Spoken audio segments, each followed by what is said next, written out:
मध्ये परिवहन विभागाच्या माध्यमातून बाईक टॅक्सीचा प्रस्ताव हा मंत्रिमंडळाच्या मान्यतेकरता ठेवण्यात आला होता आणि माननीय मुख्यमंत्री श्री देवेंद्रजी फडणवीस, उपमुख्यमंत्री श्री एकनाथ शिंदे आणि उपमुख्यमंत्री श्री अजितदादा पवार यांच्या नेतृत्वाखाली झालेल्या या बैठकीमध्ये सर्व मंत्री महोदयांनी बाईक टॅक्सीला महाराष्ट्रामध्ये आज परवानगी दिलेली आणि त्या माध्यमातून बाईक टॅक्सीला परवानगी दिल्यानंतर ही बाईक आम्ही ह्या महाराष्ट्रामध्ये राबवणार आहोत।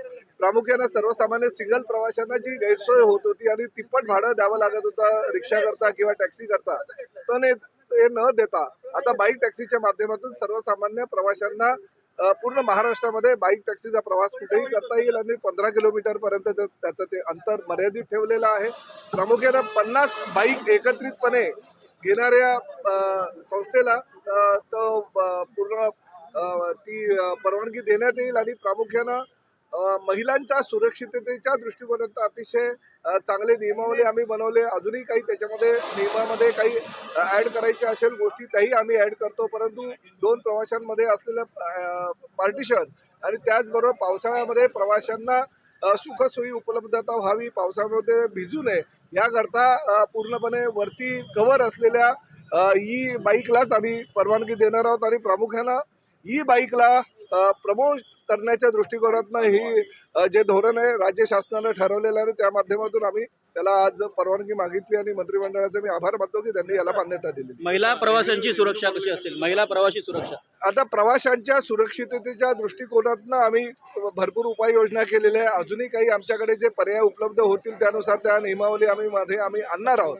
परंतु फक्त आणि फक्त इलेक्ट्रिक वाहनांना जास्त प्रमोट करण्याच्या दृष्टिकोनातून ई बाईक टॅक्सीलाच आम्ही परवानगी दिलेली आहे आणि त्यामुळे पूर्ण प्रदूषण मुक्त हा महाराष्ट्र करण्याचा आमचा संकल्प आहे आणि त्या माध्यमातून ही सुरुवात आहे आणि ई बाईक टॅक्सी आता लवकरच प्रवाशांच्या सेवेमध्ये रुजू होणार। किती मोठा रोजगार निर्माण ते आता ठरवणार आहोत। रेव्हेन्यू मॉडेल बद्दल आता आम्ही पूर्णपणे पाहणी केली, तपासणी केली आणि त्या माध्यमातून आम्ही आता अंतिम टप्प्यापर्यंत आलेलो आहे। आज फक्त पॉलिसीला आम्ही मंजुरी घेतलेली आहे, सुरक्षिततेला आम्ही प्राधान्य देणार आहोत आणि सर्वात कमीत कमी प्रवाशांना कमी दरामध्ये कशा प्रवाशांना सुखसोयी देता येईल यासाठी आम्ही प्रयत्न करणार। किती रोजगार निर्माण होईल?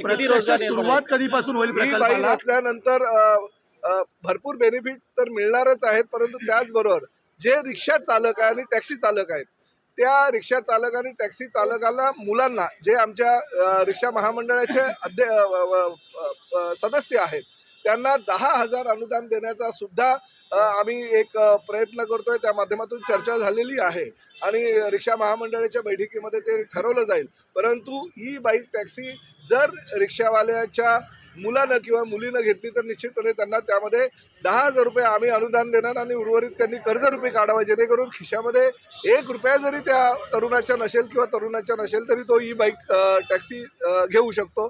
अशा प्रकारची पद्धती आम्ही अंमलात आणणार आहोत। किती रोजगार निर्माण होईल? 10,000 पेक्षा जास्त रोजगार फक्त मुंबई शहरामध्येच MMR क्षेत्रामध्ये निर्माण होईल असा आमचा कयास आहे आणि महाराष्ट्रामध्ये जवळजवळ 20,000 किमान 20,000ची रोजगार निर्मिती महाराष्ट्रामध्ये होईल आणि MMR क्षेत्रामध्ये 10,000 रोजगाराची निर्मिती होईल आणि पूर्ण प्रदूषण मुक्त हे महाराष्ट्र करण्यासाठी ही राज्य शासनाने उचललेलं पहिलं पाऊल आहे। भाडं कशा प्रकारे आकारलं जाईल याचं भाडं ठरवणार कोण? नाही, भाडे निश्चिती धोरण आम्हीच ठरवणार आणि आम्हीच ती नियमावली सुद्धा ठरवणार आहोत, जेणेकरून रिक्षामध्ये बसल्यानंतर किंवा टॅक्सीमध्ये बसल्यानंतर जर 100 रुपये प्रवासाला खर्च येतो एका सिंगल पॅसेंजरला, तर तो प्रवास त्याचा 30 ते 40 रुपयामध्ये कसा होईल, तिप्पट भाडं त्याला द्यायला लागू नये ह्यासाठी आम्ही प्रयत्न करतोय आणि ते यशस्वी होईल याची आम्हाला प्रत्यक्ष सेवा कधी सुरू होईल ही ग्राहकांना? आता नियोजन पण मला असं वाटतं की एका महिन्यात 1 ते 2 महिन्यामध्ये त्याला सुरुवात होईल। सर हिंदी आज हिंदी बाइक टैक्सी का कितना फायदा होगा? मैं हमारे मंत्री